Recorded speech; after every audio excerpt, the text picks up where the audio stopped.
Hello there, and welcome to IQT's The Quantum Dragon podcast. My name is Brian Siegelwax, and I'm trying to craft an interesting podcast. My guest this episode is Toby Cubitt, co-founder and CTO of Phasecraft. Thank you for joining me. Welcome to the show.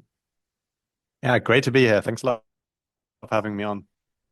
Phasecraft is the quantum algorithms company. From a commercialization standpoint, why would you have an algorithms company before we have the hardware to execute them on? Early fault tolerance is still years away at best. So what does an algorithms company do in the NISQ era? Well, quite. I agree with you that fault-tolerant hardware, certainly scalable fault-tolerant hardware where you don't have to worry about the hardware and just treat it like we do classical computers. That's still really potentially a decade away still, where we're talking about really just ignoring the hardware and just treating it like we've got oodles of it. That's precisely why we need the algorithms. We founded Phasecraft at the point where, when we founded Phasecraft, up until then, I'd spent 20 years of my career working on the theory side of quantum computing and quantum information. And up until about 6-7 years ago, all of the quantum computers that existed in the world were things that I could simulate on my laptop better than the real thing functioned. That changed about that kind of time scale ago, 6-7 years ago. And we have hardware now, but as you say, it's no, as John Preskill famously coined, it's noisy and it's intermediate scale. It is quantum though. So NISQ hardware. And this hardware demonstrably can do computations that cannot be done by any, even large supercomputing clusters. And those results now, so-called quantum supremacy results, have kind of stood the test of time. There's been a correct back and forth scientifically. It pushes the Kafka algorithms further. Then the quantum, algorithms get pushed a bit further and come back. But none of the computations that run on those are by construction useless computations. They're just proof of principles that show that this hardware can compute in a way that we've never been able to compute before. Phasecraft was founded precisely on the mission of it's going to be a while before we get scalable fault-tolerant quantum computers and can run the textbook stuff, potentially quite a while. We need to radically improve the algorithms. Now there's real hardware to run on that we don't know how to make use of, to figure out how can we get things running on hardware now or in the near future, not wait decades until, all the hardware has become big and mature.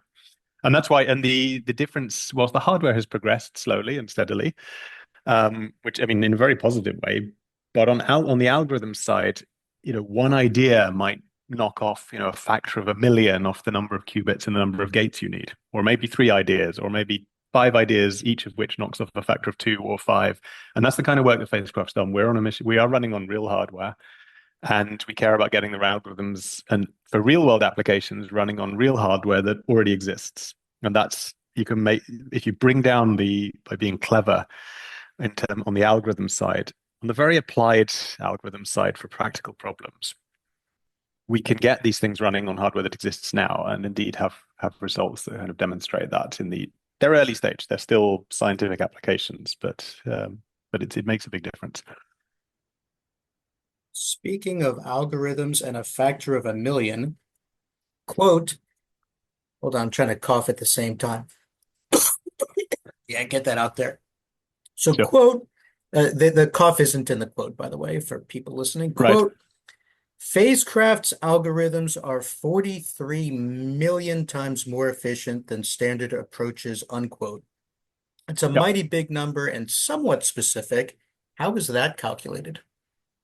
So that particular number comes from work we did quite a few years ago now, which appears The full details are in a long 90-page paper published in Nature Communications and peer-reviewed. But that's from looking at algorithms to making the algorithms as efficient as we possibly could, or at least as efficient as we could in one paper, to simulate real materials systems, so in material science. We're talking about simulating the electronic structure, so the electrons within a periodic crystalline material, such as transition metal oxides. There's a whole range of things that a whole range of materials we looked at and ran our techniques or used our techniques on to show that you could construct much more efficient algorithms than what was in the literature.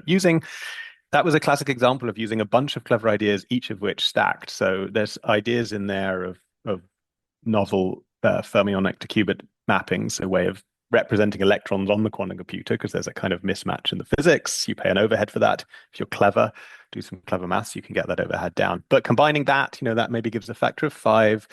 Then you can do some clever things to exploit the hardware better. That gives you a factor of 2, and so on and so forth. And if you do a whole load of this, and in Phasecraft, we've done this with pen and paper. These are clever ideas that are then actually implemented in a software stack. You chain all of this together and combine these things so that they're all optimized to the particular problem you're trying to solve and get on the quantum computer. You can make these huge savings by making factors of 10, factors of 2, factors of 3, and these all add up or multiply up. So that's on materials modeling problems. I think that particular number is on strontium vanadate. And compared to what's the comparison with? This is comparison with taking the best results in the scientific literature for doing modeling or simulating a Hamiltonian simulation on a quantum computer. And what's the skill set for making algorithms more efficient? I see an emphasis on theory, but we eventually need hardware-aware transpilation. So how much of it is mathematics? How much is software engineering, etc.? It's a combination of all of those. And this is the thing, I spent most of my life in academia. The thing you cannot do there is to put the theory together with the software development, together with the people who understand the actual problems, put that all in a tight, neat team and have that all working together is very hard to do outside of a company. Hence, we do it within Phasecraft. So the results we just discussed, as an example, are a combination of material scientists and chemists working together with quantum algorithms theorists, working together with the software engineering team to actually implement all of this stuff and get it all actually working and off paper and into actual running code. These results, I should emphasize, these are still, although we make these incredible efficiency savings, 43 million on this example that's quoted there on a particular material. It's also the fact that we still can't run this stuff on current hardware, despite making a factor of 43 million efficiency savings. So that work is sort of good three or so years old now. And if you think the Phasecraft has existed for about 6 years, we're a long way beyond that now. We have to keep going. It's not enough. We have to keep even a 43 million fold improvement in the algorithms, and for particular commercially relevant applications is still not enough, and you have to keep going. But we've kept going since then. And we have a lot of more ideas that push beyond that to actually get to the point where you can reach the level that is needed, efficiencies that let you run on actual hardware that exists now. Those kind of results need hardware that's still probably what people nowadays call early fault tolerant, or you at least need a few hundred reliable qubits that are sufficiently low levels of gate errors that you can run relatively deeper circuits than you could on the raw hardware, at least on most of the current hardware. But the results we have more recently, push beyond that, and really we are running stuff on hardware all the time. It's really important to us that we don't just theorize. So we have a bunch of theorists, but it's only about a third of the team that are kind of quantum algorithms, quantum information theorists. About a third of the team are chemists and material scientists and other people in application areas where quantum computing has potential real-world impact, also in combinatorial optimization problems and logistics. And then a third of the team are software developers who are very good at coding this stuff up efficiently and actually making it work. I see quantum phase estimation without controlled unitaries. What happens to the theoretical exponential advantage when you do that? Is this meant to get QPE to work on this hardware, or is it meant to overhaul QPE?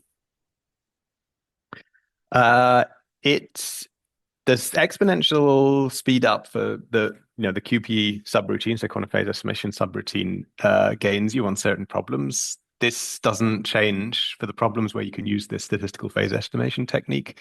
Uh, you you have the same algorithmic advantage on this variant of the algorithm. So these are techniques that date back some way. Originally, I know them from a paper by Rolando Soma. And turns out it depends on what you want to do, apply the quantum phase estimation subroutine to. So if you want to use it for Shor's algorithm, you have to do the full quantum Fourier transform that's inside the quantum phase estimation algorithm. But for some things, and in particular, for example, estimating the spectra of a Hamiltonian, so the energy levels of a Hamiltonian, that means you care about band gaps of materials, you care about excitation levels in a molecule. If that's what you want to compute, um, Rolando years ago had a nice paper showing that you can essentially push the quantum Fourier transform through the measurements that you do at the end and do a classical fast Fourier transform instead. And that simplifies the quantum part of the algorithm quite significantly. And one of the benefits of that is that you don't need to use a large number of ancilla qubits. You cut the number of qubits, and the complicated part of the circuit now is no longer needs to be done quantumly. So you can't pull this trick on every application of quantum phase estimation, but for some very important ones, for real world applications, you can do this. This is fairly within the community actually working on implementing algorithms these days. This is by now quite well known. We have a bunch of proprietary methods ourselves that take this and go beyond and even get rid of the final ancillas, and there's other work out there that does this. But the exponential speed up on these problems is there and rigorous. We have a follow-up paper. Again, this is a long time ago now. It's like one of the second or third publications that came out of Phasecraft, where we took those ideas and actually in the context of a particular model, worked it all out in detail, plus added some new techniques to try and make circuits and again algorithmic efficiency savings. And there's a full rigorous proof of the exponential speed up over classical that was for spectral estimation in the Fermi-Hubbard model, which is a toy model of materials science systems. Okay. There's a kind of In algorithmic trick that, theoretically makes no difference. Theoretically, asymptotically, the scaling, you've still got a polynomial time algorithm. But if you want to actually implement that algorithm, these kind of details or what different choices of how you implement a sort of core mathematical algorithm make a big difference to whether you can actually run it or not on real hardware. sense. In the materials modeling quantum complexity database, it looks like you're trading circuit width for circuit depth, adding many more qubits to dramatically reduce circuit depth. Is circuit width the secret sauce, or at least a major ingredient of the secret sauce? And if so, what does that do to the timeline for usefulness, needing more logical qubits versus needing fewer but better logical qubits? It's a good question. So these algorithms for materials modeling that are in there, you can see materials.phasecraft.io. There's a whole database showing what the resource requirements are using our techniques on a whole range of materials. It's not actually doing a space-time trade-off. So it's not that you're algorithmically trading as you call it, circuit width for circuit depth. So you're not trading number of qubits for number of depths. The techniques we use, and the key one here is local fermion qubit mappings. They add a small multiplicative overhead on the number of qubits you need. It depends a bit on the details of the interaction structure of the material, but you're talking an overhead of like 1.5 and 1.3 in the best cases, maybe a factor of 2 in terms of how many qubits you want, independent of how big a chunk of material you're trying to simulate. But the win is that you have a circuit depth that's independent of how big how larger the material is. Now, independent of the size of the number of electron bands or electron orbitals or fermionic modes you're including in the model. So you trade a little bit of overhead in terms of the qubit counts with a dramatic algorithmic change in the scaling of the circuit depth. Um, Generally, on the hardware side, it's easier. Nothing is easy in quantum computing, but it's you see the number of qubits increasing faster than the quality of the gates, the gate fidelities.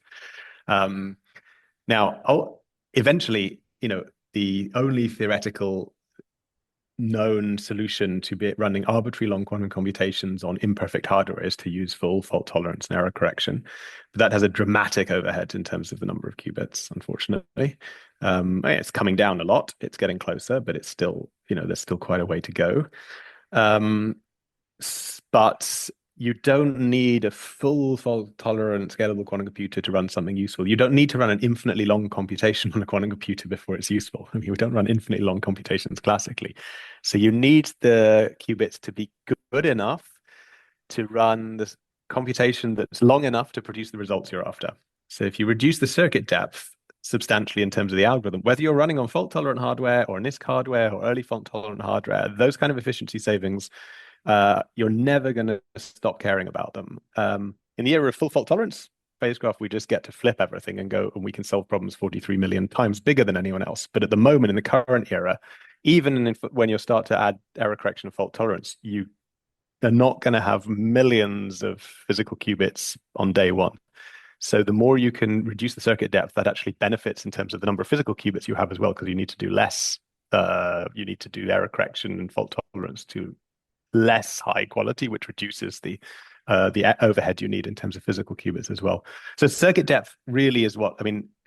Everyone always talks about qubit counts and how many qubits they have. It's the quality of those qubits and the gates you do on matters a great deal more, both in the fault tolerant area and in the NISQ era, than the number of qubits you have. You need to have enough qubits to not be trivially simulable on a GPU.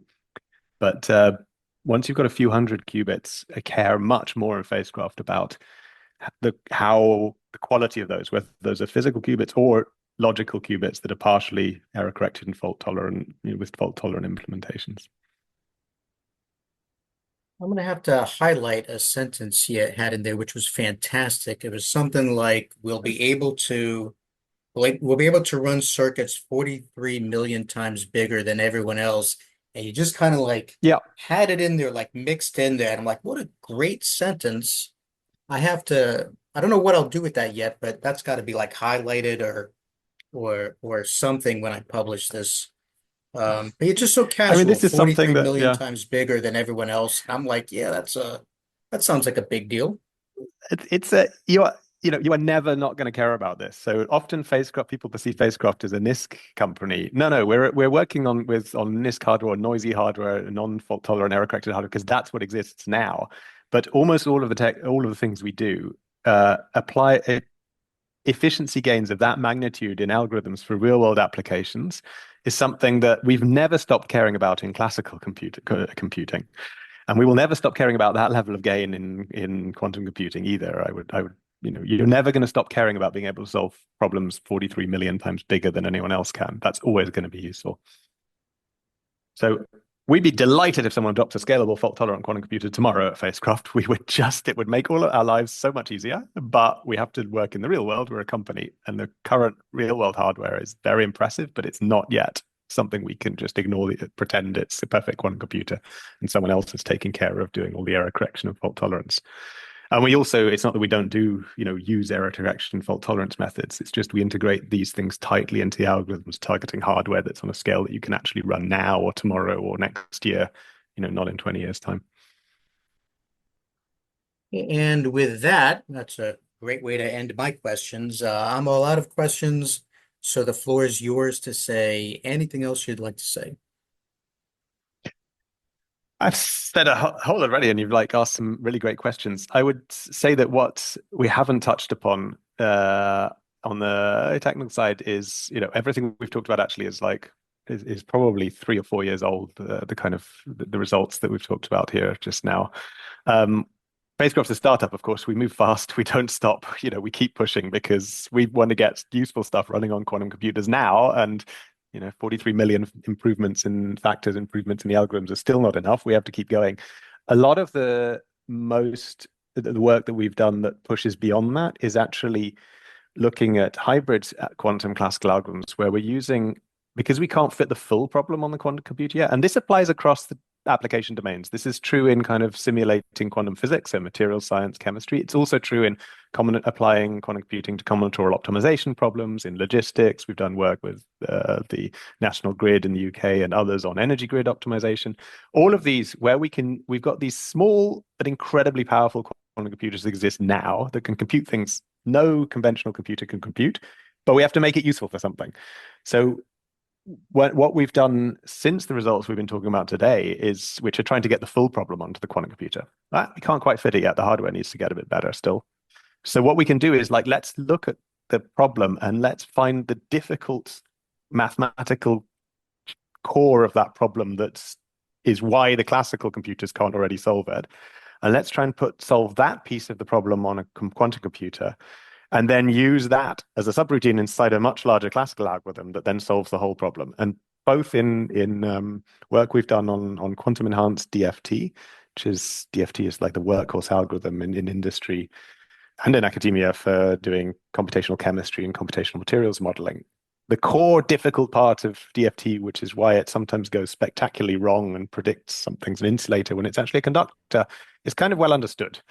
And that difficult core of it can be done on a quantum computer, and you can enhance the classical algorithms using what the quantum computer is good for. And then you need a much smaller quantum computer and can get away with something that's smaller and noisier than you could if you tried to do the entire thing on a quantum computer. Same story on optimization. So I think in the near term and the intermediate term even, just like with classical compute, we harness, GPUs together with CPUs to, have algorithms that, solve problems that we never dreamed we could solve 20 years ago. It's going to be the same thing with quantum computing, possibly forever, but certainly in the next, 10 years or so, we're going to be leveraging the different modes of computation where quantum computing is one component of it. We do stuff that's putting that together with AI and machine learning, where we're harnessing the best of both worlds, because they're good at complementary things. I often face the question like, doesn't AI and machine learning obsolete quantum computing before it got off the ground? Well, no, AI and machine learning didn't obsolete conventional classical computing either. It's just that that's a very mature thing where we solved a lot of the difficult problems years ago and already have them implemented in old Fortran libraries or hand-coded assembly that we use all the time. It's just that it allowed solving new problems that the conventional algorithmic approaches couldn't solve. Quantum computing is very much the same, and it's very much complementary to AI machine learning. So there's stuff we're doing in that where we're trying to leverage all of these things for what they're good at and get something. Ultimately, Phasecraft is driven by trying to solve real-world problems where quantum computing can help with that.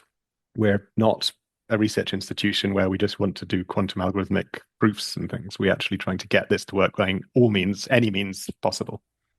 I think those are things that, like the more last 2-3 years of Phasecraft's work, that's been a lot of the focus of what we've been doing. Fortran and assembly, you named a couple of my favorites right there. Yeah, But thank you. yeah. Thank you again for joining me on IQT's The Quantum Dragon podcast, and thank you to everyone who's still listening. As always, I invite you to stick around for the outro music. It's called Dungeons and Dragons. Enjoy. Thanks a lot. Thanks a lot for having me on.